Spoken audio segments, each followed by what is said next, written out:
Sorry about that. Oh, Brian, what's this? It says it's being recorded. Probably if you're going to click OK or got it. What? Oh, do you have to click? Oh, you got it. Thank you. Yes. You've just changed your name, but you heard. Okay.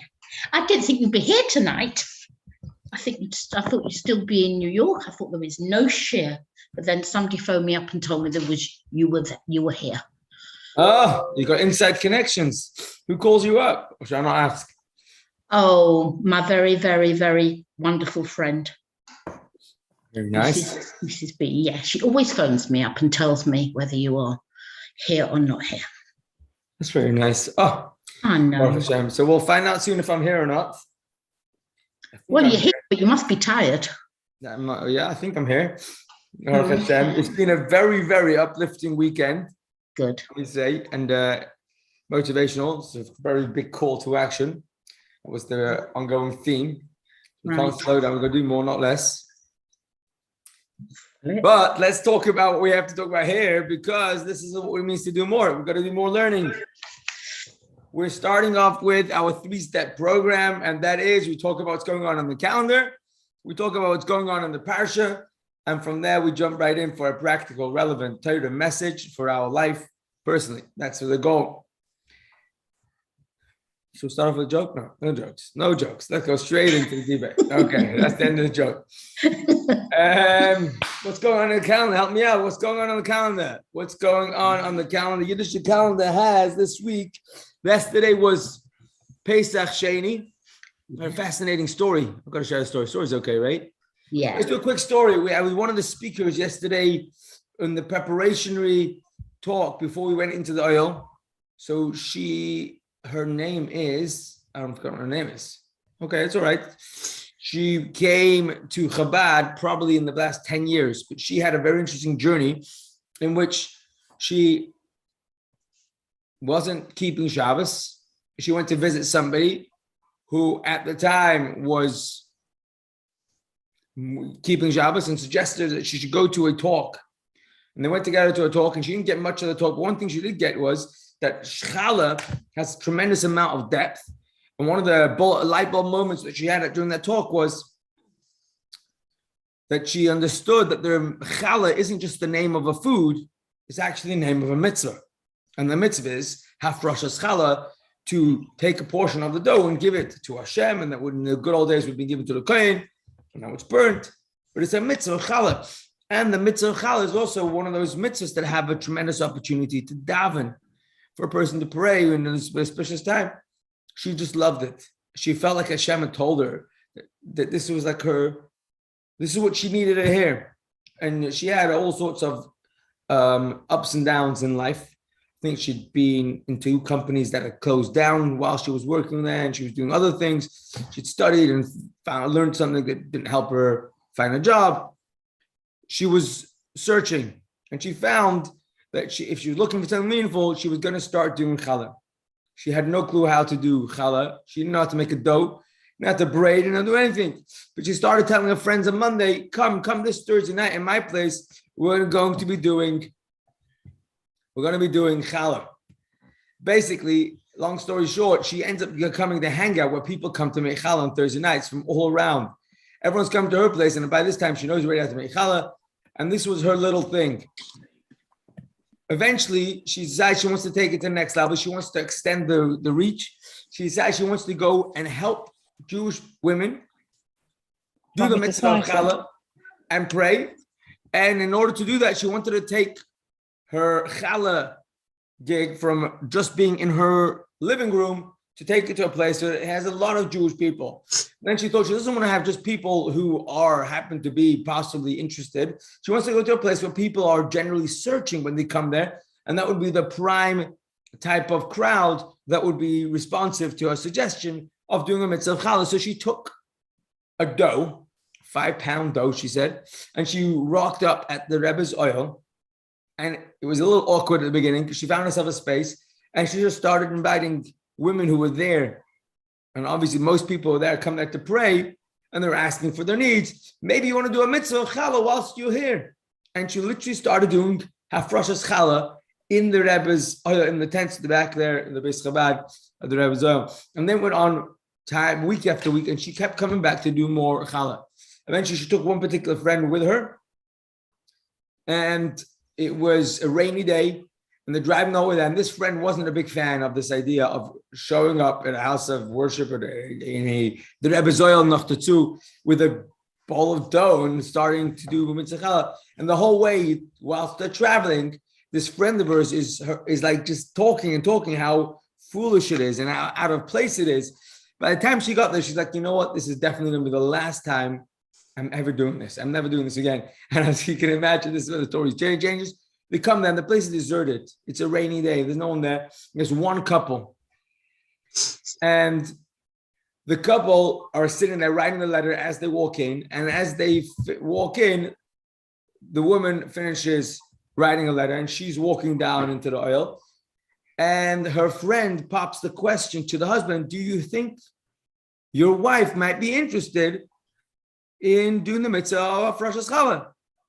And she was sure he was going to say, nah, no way. But he said, actually, he probably would. So now they think, actually, maybe this might actually work out. Basically, as they're walking in to read their notes in the Rebbe's oil from the hall where they were sitting beforehand with the writing area, she's walking out, the wife, and she's clearly heavily pregnant. And she says to her, we're just going in, but if you'd be interested, would you care to do a mitzvah of Rosh Hashanah? And the woman bursts out crying right there. And that pathway between where they sit and write and going into the Rebbe's oil, she was coming out, they were going in. And she's like, is everything okay? Why are you crying? She's when you come out, I'll tell you. So now she's itching to get out. She knows she wants to do challah. Turns out that she was due 2 weeks to go. And she was very concerned for whatever reason that it should be a healthy birth and labor and all the rest. And she'd come to daven at oil. And in her note, she had written that she was going to start doing the mitzvah of challah. And she had no idea what challah is or how to do challah, but she'd heard of it. And as she's walking out of the oil, someone is coming to her and saying, would you care to do a mitzvah of Rosh Hashanah? You could not plan it better. You couldn't set that up. There was no one else around. There was only these two sets of people. And here she was. And eventually, she gave birth actually that night after they did challah. And they went to the bris. And together, they took this whole idea of challah going forward. And of course, you can imagine she didn't stop doing, it wasn't the last time she brought challah to the oil. What the idea is, though, not so much the challah business and giving birth, but more that when we go with confidence that we have a neshama connection to the Moshe Rabbeinu of our generation. And Moshe Rabbeinu, as the Rebbe said about his Rebbe, the previous Rebbe, will find a way to answer a sincere question. We do our part, and we put in the request, and then the Rebbe chingifen back. And in this particular case, it says, for her, it was a watershed moment. When she watched this woman find her answer, she felt like the purpose and what she was doing was tremendous. This was part of what the stories that we were hearing of how sometimes we think about what we're doing is worth nothing. What have we achieved already?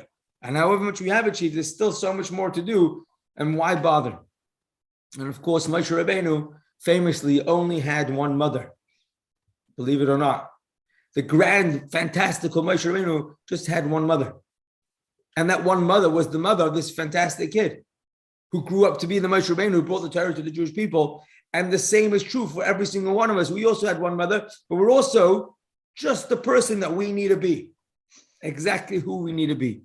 And when we think about it in those terms, for her, it meant that she should continue doing a challah project. And the message she was trying to impart to us, which is what I'm trying to share, is that every single one of us, even if it looks like what we're doing isn't so spectacular, it's enormous. And that ties right in to Pesach Sheni. Pesach Sheni was, we know what Pesach is. Pesach was the festival celebrating leaving Mitzrayim. And Pesach Sheni is the second Pesach. How do we end up with the second Pesach? Because there was a group of people who missed it. They missed Pesach. The rule of Pesach is quite strict. You can only join in the real Seder with the Pesach offering, the Pesach lamb, if every person had to be pure and not be in an ritually impure state. And if someone was, they couldn't come to the Seder. Because the real Seder revolved around the carbon, the offering of the Pesach lamb. And they would have to do a Seder without it, or if they were out of town. And there was a group of people in the very first Pesach who were busy being the Chevra Kadisha. They were the ones who were involved in looking after the bodies, and they turned around to Moshe and they said the famous line, Lama Nigara, why should we miss out? And they didn't talk about why should we miss out on the lottery ticket or on the pizza or whatever else they wanted. They were saying, why should we miss out on the opportunity to connect to you, Hashem? Why should we not have the chance to do the mitzvah of Pesach? And Hashem loved the question. And Hashem says, you know what? Let's make a second chance. And of course, having a second chance doesn't always make sense, because if you've missed it, it's gone.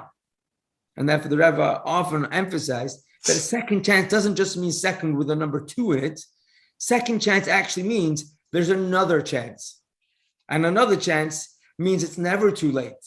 Because if we miss the second chance, then it's still another chance. And as long as we're alive, as long as Hashem gives us koyach, that's what we do. We don't say to ourselves, oh, let's beat myself up for how bad I've been or how much I've missed out or how much I've messed up, because that's not Jewish. Jewish guilt is so not Jewish. Instead, Lama Nigara, why should I miss out? That's a really Jewish response. And that response is what Hashem loved. And that's what we celebrate in the Pesach Sheni message. Hashem wants us. And he knows exactly what challenges we have. And he also knows how hard it is for us. And he says, please, don't give in. Keep on coming back for more. That was yesterday. And the energy is fresh. It's in this week. But of course, we have another major highlight in this week's calendar. That will be Wednesday night, Thursday. If you haven't counted the Yom yet, today is 30 days, which is 4 weeks, 2 days to the Yom. And we're counting up 30 days to the Yom was today. We don't have many more days to go to get to Lag BaOmer. Lamed Gimel 33 days of the Yom. And of course, you know that the 33rd day of the Yom is a double Yom Tov. On the one hand, it's the Yom Tov of the students of Rabbi Akiva, who were caught in a terrible pandemic. 24,000 students, great scholars, each one of them in their own right, passed away. And as the Rebbe points out, there was also the Nogel Chavis Avazaz, the Gemara describes, and clearly there was also an Hara, Zugos. But then also we have, and that stopped on Lag BaOmer. However, we understand that.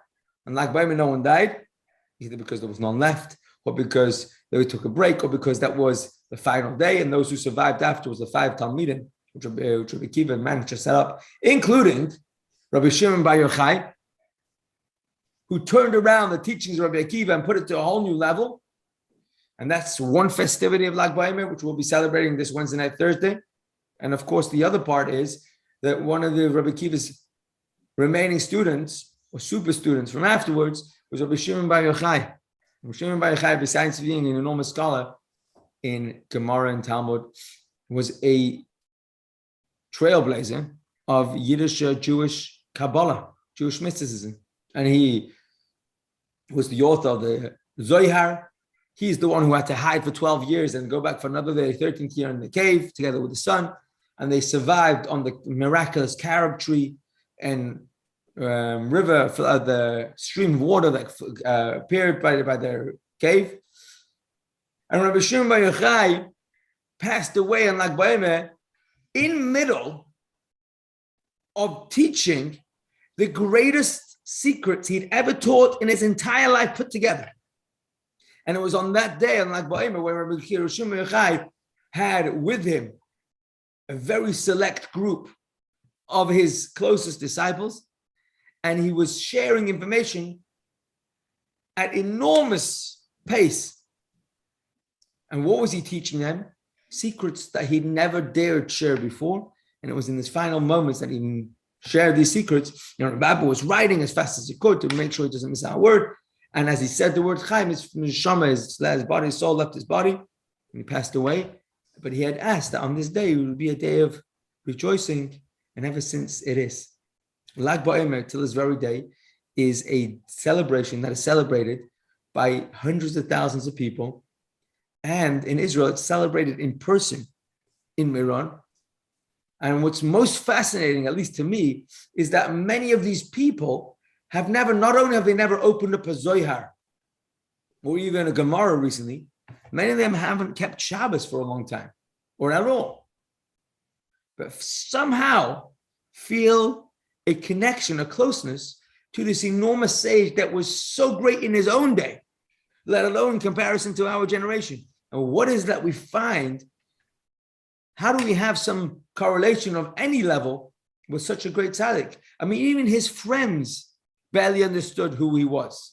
Famously, his teacher, Rabbi Akiva, said to him, it's enough for you if your creator and me as your teacher know your greatness. In other words, nobody else is ever going to know what you really are. But don't worry about it. You just get on with what you have to do. And this is Rabbi Shimon Bar Yochai. And it's something to do with a more truthful an idea is, the more connectable, approachable the item is. So something that's very deep and very wise, that's harder to get hold of. And the wiser or deeper an idea is, the harder it is to explain and the more distant it feels to those who are far away. But something that is Kedusha, something that is holiness, the holier something is, the easier it is to connect, the less barriers are there to divide. Materialism in general divides. Godliness, holiness connects. And that's why you could see people who show up for Lag BaOmer and they're dancing maybe not a Jewish dance, and they're camping out there and they're doing everything, and they're going back to who knows where and then afterwards.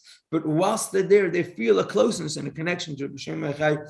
And as the Gemara tells us, Rabbi Shimon's chus is able to redeem even in the times of great need. So Lag BaOmer is a special time, both for Rabbi Akiva and Rabbi Shimon Bar Yochai. And the message first, of course, is that inside every single one of us is holiness. And then when we focus on that holiness, that's how we can love ourselves and thereby love others equally, because we're focusing on the holiness, not the materialism. And of course, that's the teachings that Rabbi Shimon Bar Yochai teaches us. So, moving right along, we're going to talk a little bit about the Parshah, do a summary of what's inside the Parshah, and from there we'll go on to a relevant life message that we can take from the Parshah. Here we go. Parshas Behar. By the way, Parshas Behar is often a double. What's a double? A double Parsha is when we read two Parshas in 1 week. Why would you read two Parshas in 1 week? Because with the calendar not necessarily lining up with the months and the weeks together, sometimes you have more Shabbosim, more Shabbos is more week, and sometimes you have less weeks to read the Torah. But every single portion, every single parsha in the Torah has to be read throughout the year. And that's why when it's a leap year, you'll have less doubles. Split doubles, you'll have more of. And when it's a non-leap year and you have a month less or 4 weeks less, then more weeks get doubles and less are split. It's funny and it's interesting to note that this week we are still running 1 week behind our brothers and sisters in Israel. Ever since we got past Pesach, we're on the last day of Pesach here. It was Shabbos, and therefore we didn't read the Parshah of the week. We read Parshas Pesach in the Holy Land of Israel, when it was already finished the Yom Tov of Pesach, because they don't have that 8th day. They read the Shabbos reading. And that means they're one reading ahead of us, week after week. So all the publications that come out in Israel on the Parsha don't work for the diaspora, and vice versa. The publications that come out here need to be tweaked in order to work for the people in the land of Israel. Yet, we could have caught up this week if we would have done a double, and we didn't. We remained a single. If I'm not mistaken, the reason for that is because we want to, if however much possible, try and keep the Parsha of Behar to be directly before Shavuos. And that's why Behar is separate, and Behar will be next week. The week after will be Bamidbar, and only then will come Shavuos, and that's a tremendous introduction for Shavuos. So, that's a little bit of what's going on the Parsha. We'll do a look a bit more on what's going on in the Parsha, in the storyline of our split double Parsha.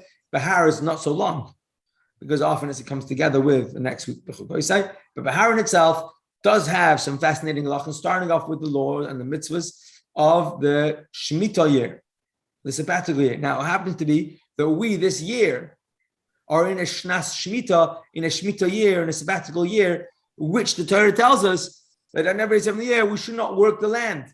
And the produce on the land should become free for taking for all humans and beasts. Nobody's field is private property all the way. Every field has to be made available with all the produce shared by all the peoples equally. And the farmer doesn't get his own share, anything more. So quick, Chaim did a bracha before. One fascinating mitzvah. We might talk a little bit more about it if we have time, just because this year is also a Shemitah year, and it's amazing to look around today as modern farmers deal with living, reliant on miracles by not going to work their farms for an entire year. An entire year. Take a sabbatical, literally. And they're not on a paycheck. They're running a farm. Besides for the Shemitah year, we also have, after 7 Shemitah years, which is 7 times 7 sets of 7, we now have a 49-year cycle. The 50th year becomes Yovel, and on Yovel, we have, in addition to not working your land a second year, so the 49th year is Shemitah, and then the 50th year becomes Yovel, so that's 2 years running. No going to work. In addition to all that, not working your land, we also have that land sales revert back, effectively turning every single sale of property in the times of inheritance into leaseholds. And that's all you had. They didn't sell the land, they would lease out the land, and it would be 50-year max, because every time it came to Yovel, the land would revert back to its original owner. And the same is with the slayer servants, set free, and any estates that were sold would go back to the original owner. Okay, that was two mitzvahs, one mitzvah Shemitah, one mitzvah Yovel, and there's one more mitzvah, and that is a set of mitzvahs, which is the mitzvahs to do with selling and buying land, and the prohibitions against lending on interest, and also fraud. That's what's happening in the Parshah. So I'm going to go back this way, get the title. Now that we've learned what's going on in the calendar, and we've learned what's going on in the Parshah, let's discuss one particular area of relevant practical life Torah messages for us to carry with us, so that we can be more focused and be ready for Geula, so that we can start living already today, Mashiach minded. So what are we learning in this week's Parshah? The title here reads, "The divine is in the details." Have you ever heard that quote before? You've seen it similar, haven't you? Yeah. You love it. You gotta love that. The divine is in the details. The discovering. What was that? But the Yiddish farmer said, "I can't read the Torah. I can only give you overviews, because if you get into the detail, chas v'shalom, you meet the devil." No, but here we're saying the divine is in the details. Discovering the majesty of the minutiae in Judaism. What is the holiness of such detail? And we're going to phrase it. Do you ever wonder? What's the quote? Do you ever wonder why Judaism focuses so much on details? Yes or no? If we spend so much time on technicalities, don't we lose the bigger picture? Imagine the Lego that we're building. If we're making sure that the Legos are absolute match colors, are we really going to get that fire truck built? And we're going to be so busy matching the colors, we're going to lose sight of actually what we're building. And the same is true with everything else we're doing. We're getting so carried away with whether we made sure to do this, that, and the other on your Seder night. You might almost forget to do all the mitzvahs of the Seder night because we're so carried away with the detail. And that's a general question, but it's a relevant question. And what we're going to do is explore how we're going to have answers to this. But I'm going to ask you also to think about who came up with so much details and why. Why is there so much in the Torah about the little details? Oh, please speak up and listen. We're hearing this background noise, but we're listening also. Zog. Hashem came up with the details. Okay. And why? To make us meritorious, as it says, I think. Ah, great quote.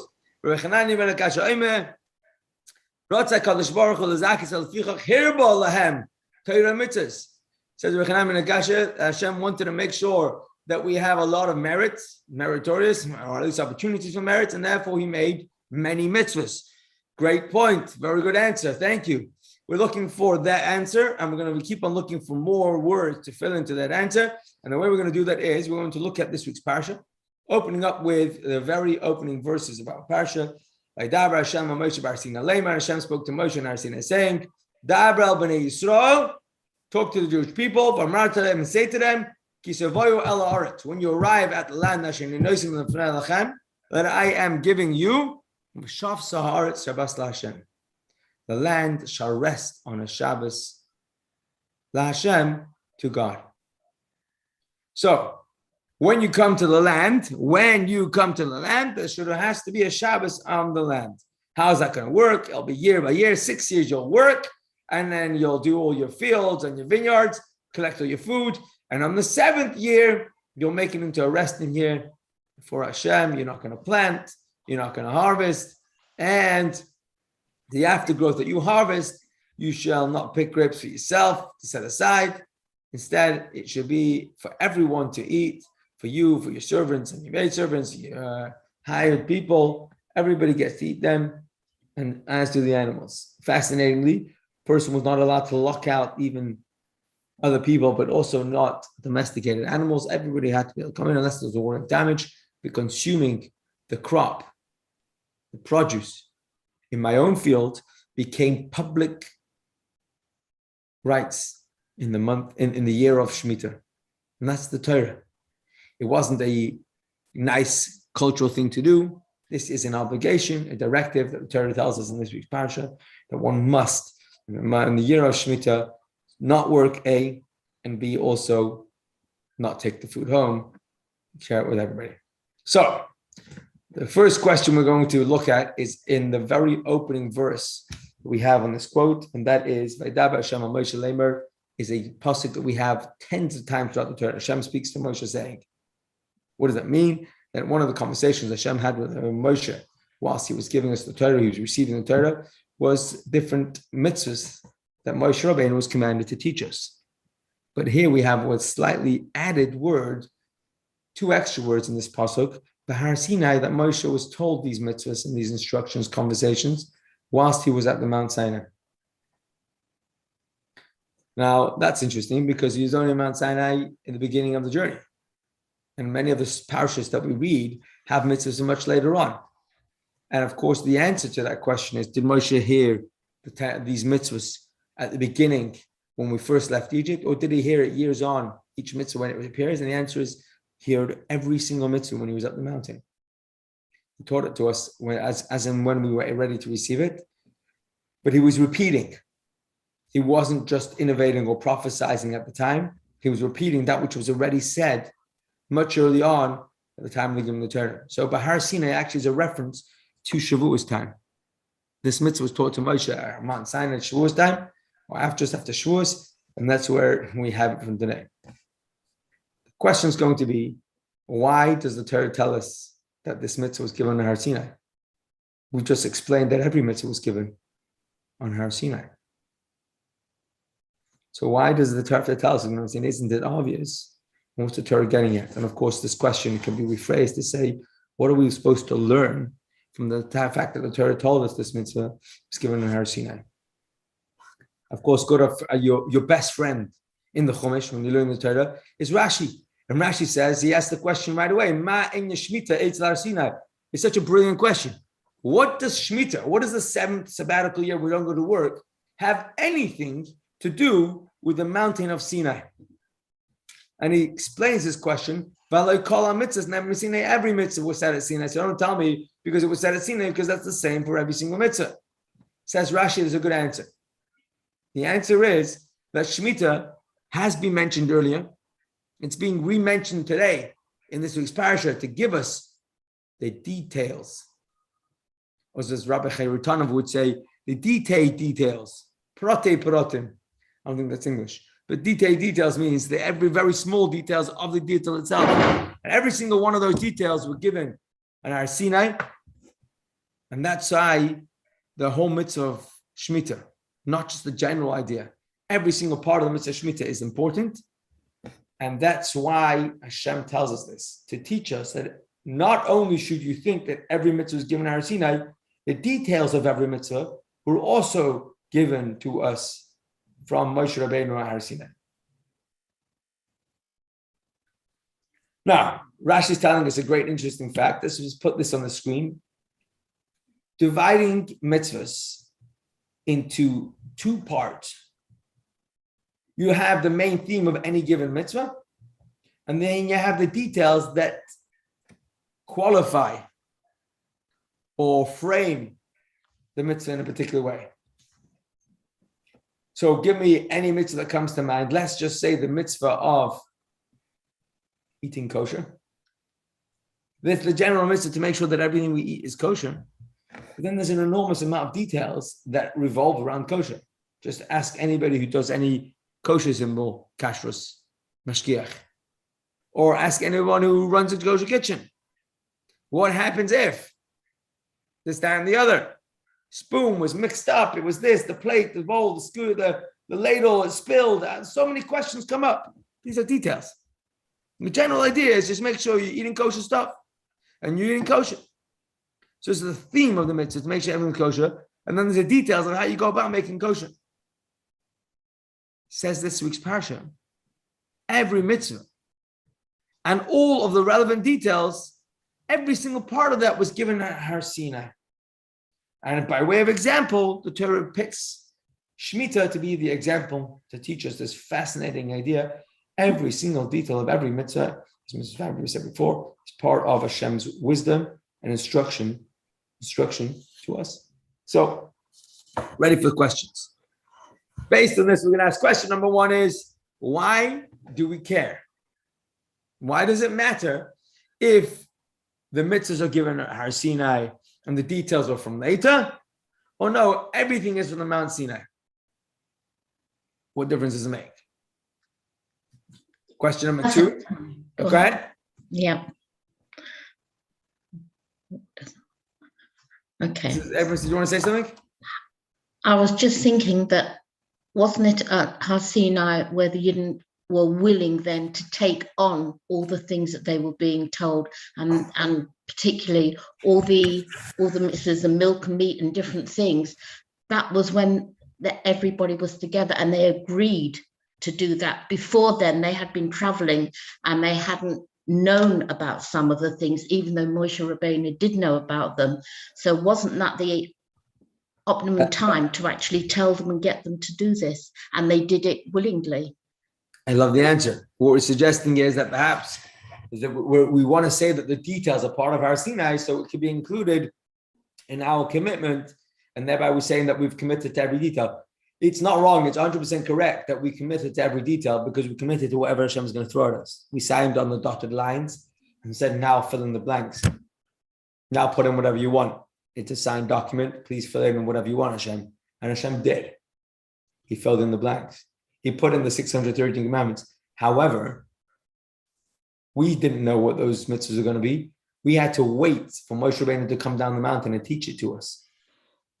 So when Moshe Rabbeinu learned these mitzvahs at Har Sinai, they were taught to him, but we hadn't known about it yet. So although it's true that we're signing up for every detail, we're asking, why do we have to know that it came at Har Sinai? Go ahead, Sylvia, we're listening. Yeah. Well, the thing is, if it wasn't delivered at Mount Sinai, then you're going to get people saying, this is invented. This wasn't said. So it was all said at Mount Sinai, even though not everybody grasped everything. All the finer details came out later. If you were given the finer details later and they weren't said at Mount Sinai, is it just something you're inventing? Wow, interesting. I'm going to say that, just to put things into historical context, the Jewish people heard 10 commandments. Yeah. Moshe Rabbeinu also heard those 10 commandments. He was up the mountain, we were down the mountain. But we all heard exactly the same 10 commandments. Following that, Moshe Rabbeinu goes up the mountain and learns much more. And after 40 days and nights of studying without eating, sleeping, drinking, just learning, studying the whole way through, Moshe Rabbeinu comes down the mountain with a first written form and a ton of information in his mind. he smashes those luchos and spends the next 80 days arranging a second set and learning more stuff in his mind. But he hasn't had a chance to teach us a word.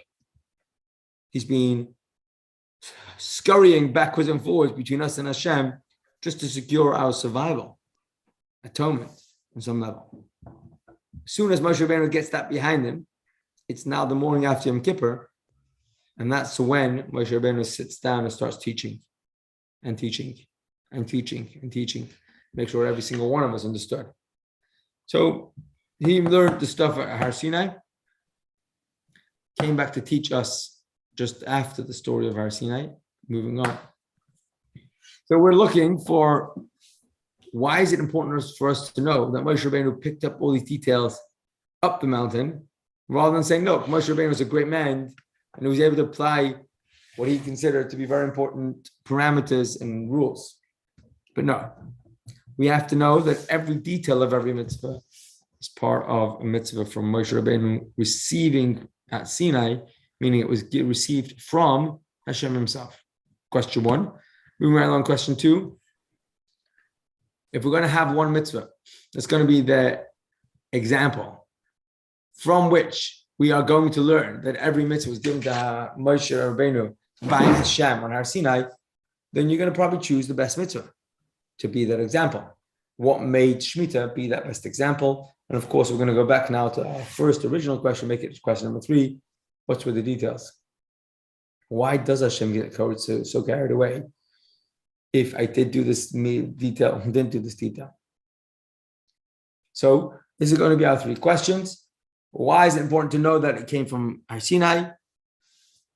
Why are we choosing Shemitah to be that teacher that will teach us for all other mitzvahs? And of course, why are we so carried away? Why did Hashem give us all the details at Har Sinai? What's with all the details? Is Hashem really so petty that he needs this detail rather than that detail? So this is where we're going to go, and hopefully we're going to find it. I need to do this 1 second. Apologize.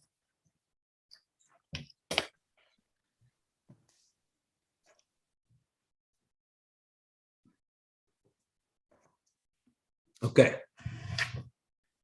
So the next step we have now, we were supposed to spend 5 minutes on the clock, and I think I might just do it, describing and using Shemitah as an example of how technical the Torah can get, how carried away in the details it can get. And the reason why is because, as we said, this year is a Shemitah year. So we can look at the details of Shemitah. It's useful to know what our farmers, our brethren over in Eretz Yisrael are dealing with. But it's quite intense. So what I'm going to do now is I'm going to spend 5 minutes on this. If it's not something you feel comfortable listening to, or it's not what it doesn't talk to you, that's just fine. Because as soon as we finish this 5 minutes, we're going to go back to answering our 3 questions. But let's just start off from the beginning, and that is, we're going to discuss Gavra and Chefza. We do know that there are positive mitzvahs. He's calling them negative mitzvahs. I'm going to call them prohibitions.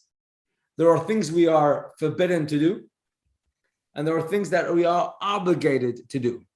A lav, which is a prohibition, is called a negative mitzvah, is do not work the land on the 7th year.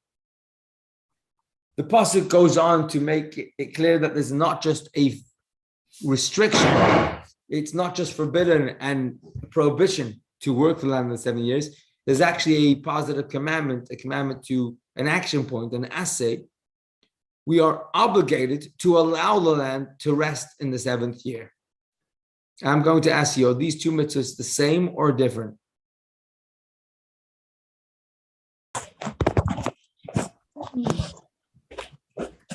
They're different. Different? What would you say is the difference? Which thing is included in one and not the other? Well, in number 1, it says not to work the land in the 7th year. In Yes. number 2, it says to allow the land to rest in the 7th year, which could mean that the farmer would let some of the land rest, but not all of it. So he would, in some ways, have an option of not doing number 1. Number 1 makes it clear. Number 2 is a little bit grey area. Interesting. Very, very interesting. What happens if I try to make number 1 look great? do not work the land. So I'm not going to work all the land, but I'll work some of the land. No, it's clear what it says. It says to not work the land, that they're giving you something. They're saying, do not do it. This is in some ways a very difficult, this is the most difficult Shemitah. Yeah. You could so okay, but I'm going to suggest that the assay, the positive side, is arguably also quite clear. Allow the land to rest. So if your part of the land is not allowed to rest, then I am breaking, transgressing the command of allowing the land to rest, because I'm allowing some land to rest, but the land that I'm not allowing to rest, I'm not allowing it to rest. Well, maybe as a farmer, you would think that that would be okay, because you know if you leave some of your land, you'll never be able to go back to it. And land is very precious, and what you grow on it is food, and it's everything. It's your life going. It's your livelihood. I can fully relate to that. If I was a farmer, oh boy, I can't imagine. I cannot imagine. Yes, Sylvie, is that your hand up? Yeah, lav, the negative, is the command, and asset is the explanation of the command.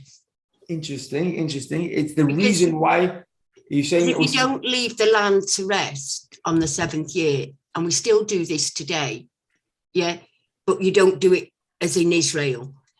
Okay. It needs to replenish nutrients and things. If you can't carry on planting and that, it won't replenish. Fascinating. But if you had one without the other, if you had just the lab or just the assay, would it be different than having both? I think it would, because in a way it's both. It's both the same and different, because if you don't let it rest, it will be worked. So both are then violated. But it sometimes says it's basically to show that it's so precious. Therefore, there are 2 mitzvahs that you would break, or 2 mitzvahs you keep. But another aspect is that one focuses on the negative and one focuses on the positive, and they're quite different. They have quite different connotations in a way. So it's a positive thing to let the land rest. That in itself is an interesting thing. It's almost treated like a being. The land is like a being, and you let it rest, like you let people rest on Shabbos, and not to work it is. It's a different aspect, really. It's amazing. I love these distinctions. Aspect of it. Fantastic. Emotionally, they're different. One is positive, one's like negative or restrictive. But the Gemara, the Mefarshim make a big deal out of this.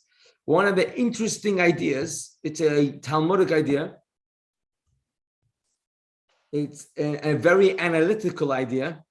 Discusses, generally speaking, and this is true on many different mitzvahs across the board, we focus on and ask ourselves, do we have a problem with the item in question? Or do we have a problem for the person who might use this item? Is unkosher meat not good in itself? Or is unkosher meat is good for anyone? It's just that for the person, is then as an analogy. I'm going to put this on the screen. Gavra, the person cannot plant the field. The person must allow the field to rest. Well, you can't really give a mitzvah to a field, can you? So it's the person we're talking to. And the person has to not work. And the person has to allow the field to rest. But then there's another way of looking at it. And if we look at it in this way, then actually these 2 mitzvahs are not the same at all. The chefza means the object. In the lav, the mitzvah is talking about the land itself. In the assay. Let's put this inside. Mitzvahs assay lishbos. This is the Rambam.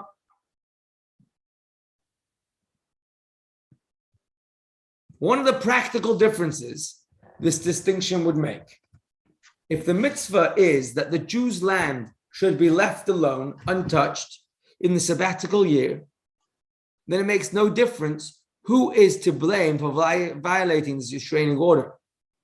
regardless of who does the work on the Jewish-owned land, even if it was a Gentile, the landowner is liable for violating the positive mitzvah.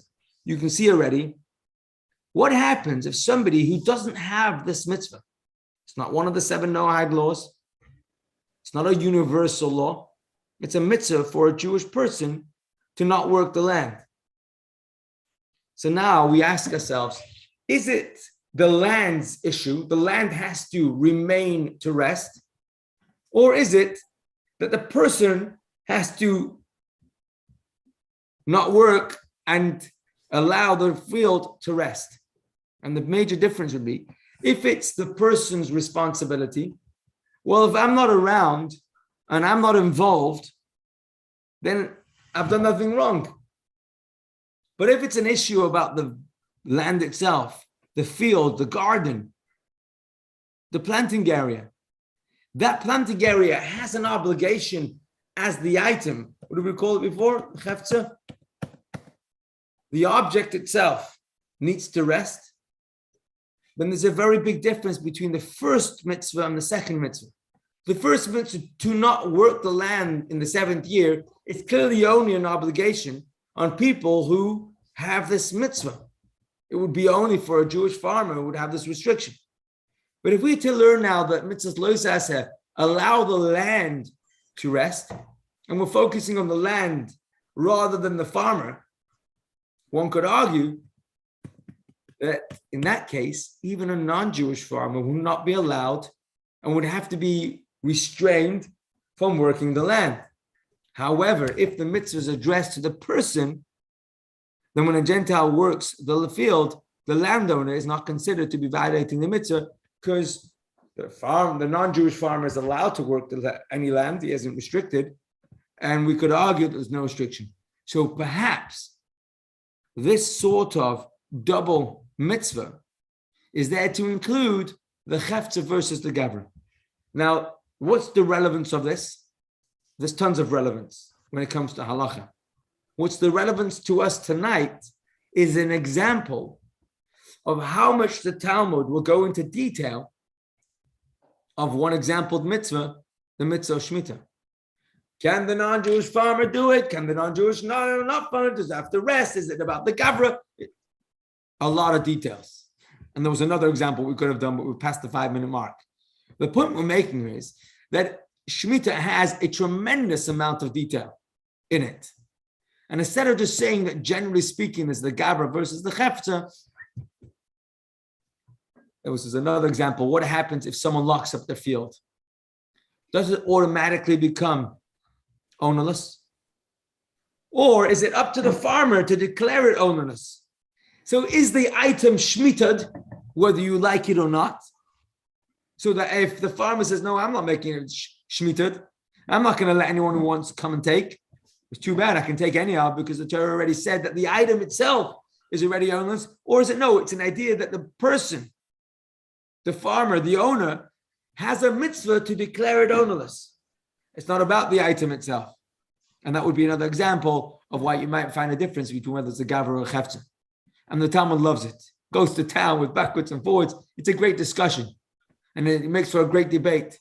But what it's clearly showing us is that there is enormous amount of detail when it comes to mitzvahs.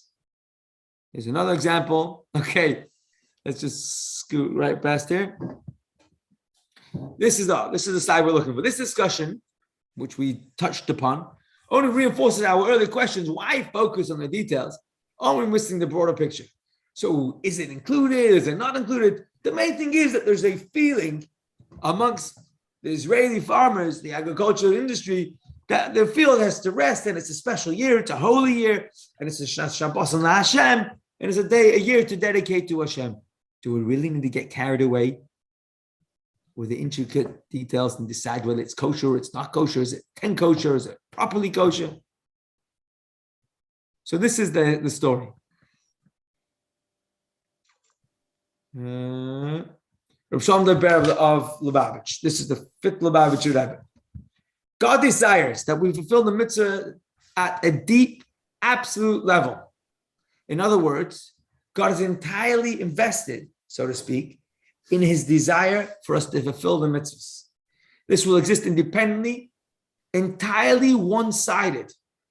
As such, this will is not subject to change or expiration, rather it's absolute and eternal. Most things that we desire is a give and take. I would like this, and when you reciprocate and respond to it, then I feel good, and that's why it validates my request.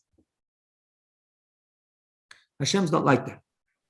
When Hashem asks us to do a mitzvah, on the surface level, it's like making connections. This was the picture here, the imagery here. The right wire has to go to the right circuit, and when it does, it switches on. And then we're asking, why do we need to have such detailed circuits? It's Hashem, Master of the universe. However, says the Rebbe Rashab, that's on a surface level. If we think about it deeper, we understand that Hashem created heaven and earth with mitzvahs in mind. Not just mitzvahs, with us, human beings, doing mitzvahs. And whether or not we do it or don't do it is not what's going to shape Hashem's desire. Hashem's desire is one-sided, absolute, eternal, unchanging, no expiration date. So, says the Rebbe Rashab, how do we then understand some of the quotes of our sages, including from Tanakh, that seem to imply that Hashem doesn't really need our mitzvahs? What then did the sages mean when they stated, what does God care? When precisely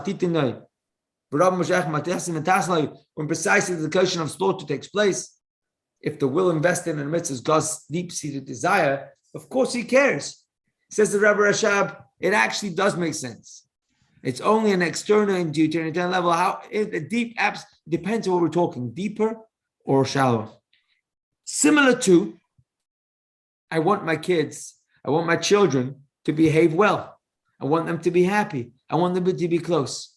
So on a very general level, I don't really care what they end up doing in life, as long as it's overall, it heads to a generally good place. But if you ask me deep inside, I have a desire what I want my child to do. And I have an aspiration for my child to develop towards. And that I didn't create my child's psyche, and I already have that. Compare that to Hashem, who actually designed us and made each step of our circumstances play themselves out exactly as is. Says the Rebbe, in other words, even the tiniest details of a mitzvah, a part of this one-sided absolute desire reflected God's true absolute nature, if we talk about deep levels. In essence, every single part of a mitzvah is part of what Hashem actually desires. So if we're talking about whether the lights are going to switch on or not, then one could argue it's enough that generally speaking, the lights are switched on. But if we're talking about whether you and I have fulfilled the purpose of creation, the desire of the Almighty Creator, then every single detail plays an enormous role. Why so? Because every single part of what we do or don't do is only in existence because Hashem willed it so. And why did Hashem will it so? Because he has this vision. We are part of that vision. And that vision included every single part of my life and your life. Even the parts that seem to have nothing to do with holiness. But they only exist because Hashem willed it so. And the reason why Hashem willed it so is because it could play a role as a tiny detail in bringing forward that vision that Hashem had. And when we think it in those terms, there's no detail that's not part of the vision, or there's no detail that's more part of the vision than a different detail. Every single part of what we do or don't do is part of the plan, and it's either bring us closer or further away from where we have to get to. Says the Rebbe, that's why this week's Parshah tells us the words Har Sinai. We understood Rashi simply to mean that Hashem transmitted the details whilst he was up the mountain. What does that mean if we have a Hasidic pair of glasses on? Says the Sikha, the innovation in our Torah portion is that its general rules and finer details were equally said at Sinai. Even the details, the minutiae associated only with how to carry out the mitzvah, are two part of the real mitzvah, namely that deep one-sided godly desire. Thus, they too were stated at Sinai, a one-sided godly overture. Every single part of what's going on, part of that mitzvah, is part of that closeness to Hashem, bringing out Hashem's vision. So if we go back to answer our questions, what's the difference whether the specifics of a mitzvah were delivered at Sinai or later on? Well, now we know the answer. Nothing was later on. They were given at Har Sinai to emphasize how important they are. It's part of Hashem's true desire. So now why was Shemitah chosen? And this becomes so counterintuitive, but so helpful in real life. Which mitzvah would you choose if you had to demonstrate how important each detail is? Maybe you find the best mitzvah, the most important mitzvah, maybe the most enjoyable mitzvah. Instead, the Torah chooses a mitzvah that's going to be not doable, not actionable for years and years to come. And that's the mitzvah of choice. Because by doing and selecting a mitzvah that isn't even an action point for many years to come, nobody's going to suggest that the Torah is a to-do list. Because if it was, this wouldn't be the mitzvah you'd bring up today, because there's years before this you can do it. How many years are they going to have to wait before they can do Shemitah? We learned in the Parshah, you've got to wait 6 years after you finish conquering the land. And only then, after 6 years after, you've traveled through the 40 years in the desert. You've conquered the land for 7 years. You've divided the land for another 7 years. You've then started counting your 6 years. You're talking about 50, 60 years to go. But the Torah chooses this as the example because it highlights this idea. It's not a prime mitzvah. It's demonstrating that every detail, even though it seems to be less relevant or less in the limelight, it's not even for now, but it's equally the same. If it's part of the vision, it's part of the vision. Why is this irrelevant? Why is this important to us? Because there's tons of things we do every single day that seem to be just so far away from the vision. They have nothing to do with the vision. The vision is there's going to be a utopian, godly, spiritual, uplifted world. And here I am busy, writing a note, making a shopping list, sewing back a button on a jacket, or whatever else it is. What's this got to do with anything? And the answer is Shemitah also has nothing to do with anything. Who's a person who's living in the desert, doesn't have a field to do Shemitah. And even when they get to Israel and they finally get a field, still can't do Shemitah. Because you've got to wait another 6 years before you can get to Shemitah. It's not about whether I can see how this is part of the vision. But if it's part of what I need to be doing, then it's already part of the vision. It's also given on Har Sinai. And that's important. That is so important. It's the connection idea. And here's the third answer. How do we get excited by detailed technical rules? How can the rules that are just so dry, and oftentimes even feel restrictive, how can they give us an excitement in life?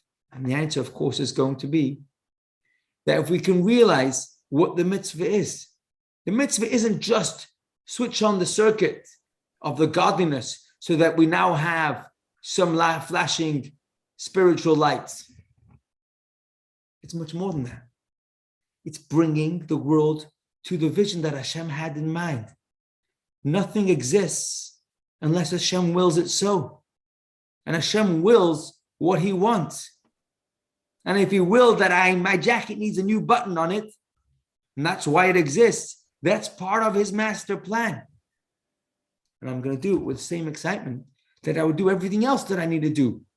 to ensure that Hashem's vision comes to fruition. And that's what Hashem trusts in me. That's the trust that Hashem has in me. Fascinating. And in this little pasuk that Hashem throws in the opening of this week's Parshah, he says, please don't think that it's only the big things that are part of the Sinai campaign. Every single little detail that's part of your life and my life is what Hashem has created. Certainly the parts and the small details of the halacha and the mitzvah are absolutely irrelevant. Hashem should give us the koyach, the excitement, to find the godliness in every part of our life, in every detail of our life. And when we have that, it's uplifting to take out the rubbish. It's uplifting to be able to go shopping. It's uplifting to do whatever else we have to do because it's part of Hashem's vision. Thank you very much for joining. I wish you a wonderful week, an exciting Lag BaOmer. And once again, a massive yashar and a shout out to the sponsors of the material for this week's class. Wish them bracha and all the good things. Questions, comments, suggestions, you're welcome to ask. Thank you for joining. Can I just say one comment, which is Shemitah still causes many, many arguments in Israel amongst farmers. It's a very, very difficult thing for some. Some of the farmers find it very, very difficult. Extremely correct. And even if you wanted to get a non-Jewish person to look after your land, the farmer who owns the land would have to tell that non-Jewish person. Therefore, they would be diluting the mitzvah to absolutely nothing. They may as well just keep the mitzvah and do Shemitah as it's supposed to be done. But it is easier for us to speak because I'm not depending on that land for food. Correct. Or for parnasa, or to feed some of the very poor people in Israel who actually still need so much. Absolutely. 2 fun facts. Thank you for mentioning that, Mrs. Abrams. 2 fun facts about Shemitah. Number 1 is because there is so much farming that the farmers who do not realize or can't accept the Shemitah, and there isn't a market for Israeli grown produce in Israel, the export is much greater, which means that this year we aren't allowed to buy fruits that's been exported from Israel. We shouldn't buy it. But the shops like Tesco are full of Israeli produce like avocados and oranges and other kinds of Israeli grown produce. We should be more careful. It's funny to say this. It's strange to say this. But this year, up until the middle of next year, we shouldn't be buying Israeli produce. And if we do, there are halachic requirements of how we deal with that fruit. Even the peels and the waste of the fruit are holy and cannot be thrown out. That's one fun fact. And the other fun fact is that the right way to do Shemitah is to have the Beis HaMikdash back. Because according to most opinions today, Shemitah isn't of the biblical level because we don't have Yovel. And we hope and pray that still this year we should have the Beis HaMikdash back and be able to do Shemitah properly. And as Hashem, we should see the miracles that Shemitah has promised. Promises in the Torah. Hashem says you don't have to worry about your livelihood, even though you depend on it. And there are thousands of people who depend on it. And it's just mind-blowing to see a farmer do it. But yes, that's another fun fact that we need Mashiach in order to do Shemitah properly. Oh, amen to that. Thank you so much for a wonderful share. Absolutely. Sylvia, is that a hand up before we go? Yeah. The thing is doing this mitzvah, and I can see how it's a challenge because I see how it's done in the secular world. But, you know, it's having faith, isn't it? And it's doing God's will, right? And if you can do God's will, then it can be more of a part of your life, and that will reflect later. And also, it even says in the fallow year, right, in this where you leave the land fallow, there's still food growing. So what is that teaching us? What we're talking about is trade, selling it to other countries, selling it here.